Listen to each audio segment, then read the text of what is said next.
தாய் தமிழ் உறவுகளுக்கு வணக்கம். திமுக எம்பிக்கள் 5 பேர் அமைச்சராகின்றனர். திமுக எம்பிக்கள் 5 பேர் அமைச்சராகின்றனர் என்ற தலைப்பில் இந்த காணொளியை நாம் காண்கிறோம். 2026 தமிழக சட்டசபை தேர்தல் திமுக படுதோல்வி அடைந்தது. தமிழ்நாடு முதலமைச்சராக இருந்த மு.க. ஸ்டாலின் கொளத்தூர் தொகுதியில் தோற்றுப்போனார். தமிழக வெற்றி கழகம் ரீல்ஸ் போட்டு ரீல் விட்டு குழந்தைகளை ஏமாற்றி ஆட்சியை பிடித்தது. 11 சட்டசபை உறுப்பினர்கள் ஆதரவு தேவைப்பட்டது தமிழக வெற்றி கழகத்துக்கு. திமுக கூட்டணி கட்சிகளான காங்கிரஸ், மார்க்சிஸ்ட் கம்யூனிஸ்ட் கட்சி, இந்திய கம்யூனிஸ்ட் கட்சி, மதிமுக, விடுதலை சிறுத்தை கட்சி, இந்திய யூனியன் முஸ்லீம் லீக் ஆகியவை தவேகா கூட்டணிக்கு சென்று தமிழக வெற்றி கழக அரசுக்கு ஆதரவு தருகின்றன. இந்த சூழ்நிலையில் திமுக இந்தியா கூட்டணியில் இனி தொடர்வது முறையல்ல என்ற முடிவுக்கு வந்துள்ளது. ஏனென்று சொன்னால், இந்தியா கூட்டணியில் முக்கியமான கட்சி காங்கிரஸ். இந்தியா கூட்டணிக்கு தலைமை தாங்குவது காங்கிரஸ்.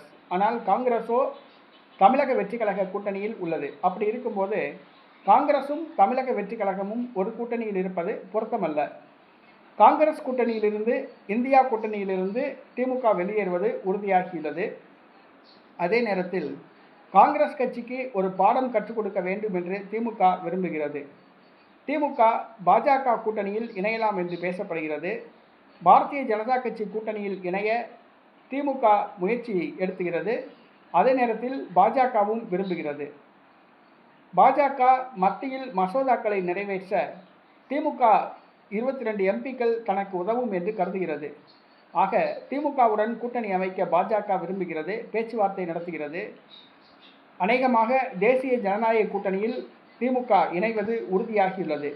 பாஜக கூட்டணியில் திமுக இணைந்து விட்டால் திமுகவுக்கு 5 மத்திய அமைச்சர்கள் பதவி தர பாஜக முன்வந்துள்ளது. திமுகவை சார்ந்த 5 எம்பிக்கள் மத்திய அமைச்சர்களாக பதவியேற்பர். கடந்த 2021ஆம் ஆண்டு சட்டசபை தேர்தலில் நாம் தமிழர் கட்சியை பாரதிய ஜனதா கட்சியின் பி டீம் என்று வர்ணித்தது, அவதூறு பரப்பியது இதே திமுக தான். சீமானை பாஜகவுடைய பினாமி பி டீம் அப்படின்னு சொல்றது இந்த திமுக தான். நாம் தமிழர் கட்சி அது பாஜகவுடைய பி டீமு அப்படிங்கிற ஒரு இமேஜை தமிழ்நாடு முழுக்க ஏற்படுத்தி சீமானுக்கு கெட்ட பெயர் ஏற்படுத்தியது, சீமானுக்கு அவதூறு பரப்பியது, நாம் தமிழர் கட்சிக்கு நெகட்டிவ் இமேஜ் உருவாக்கியது எல்லாமே இந்த திமுக தான். ஆனால் உண்மையிலேயே இன்னைக்கு திமுக பாஜக கூட்டணியில் போய் இணையுது. அப்போ திமுக பாஜகவுடைய ஏ டீமா அப்படிங்கிறத திமுக இப்போ சொல்லணும். பாரதிய ஜனதா கட்சி, காங்கிரஸ், திமுக, அண்ணா திமுக அனைத்து கட்சிகளையும் எதிர்த்த ஒரே கட்சி நாம் தமிழர் கட்சி. அந்த கட்சியை வளரக்கூடாது அப்படிங்கிறதுக்காக வேண்டி, அந்த கட்சிக்கு வாக்குகள் பெறக்கூடாது என்பதற்காண்டி, அந்த கட்சியை வெற்றியை தடுக்க வேண்டும் என்பதற்காக பாரதிய ஜனதா கட்சியுடைய பி டீம் சொல்லி அவதூறு பரப்பின இந்த திமுக இன்னைக்கு பாஜக கூட்டணியில் இணைந்து மத்திய அமைச்சரவையில் அங்கம் பெறப்போவது ரொம்ப வேடிக்கையான விஷயம். திமுக ஒரு பச்சோந்தி மாதிரி, சந்தர்ப்பத்துக்கு தகுந்த மாதிரி அது மாறும், தன்னுடைய நிலைப்பாட்டை மாற்றிக்கொள்ளும்.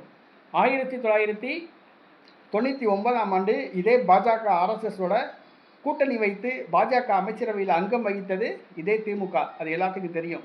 2001ஆம் ஆண்டு தமிழக சட்டசபை தேர்தலில் பாஜகவோட கூட்டணி வச்சு தான் திமுக மண்ணை கவிச்சு எல்லாத்துக்குமே தெரியும். திமுக வெற்றிக்கு அத்வானி, வாஜ்பாய், சுஷ்மா ஸ்வராஜ், ஹெச் ராஜா உள்ளிட்ட தலைவர்கள் பிரச்சாரம் பண்ணது எல்லாத்துக்கும் தெரியும்.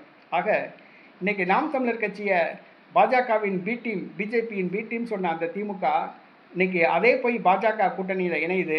ஆக உண்மையிலேயே திமுக பாஜகவோட பிஜேபியோட ஏ டீம் தான் சொல்லணும். பிஜேபியோட ஏ டீம் திமுக தான்.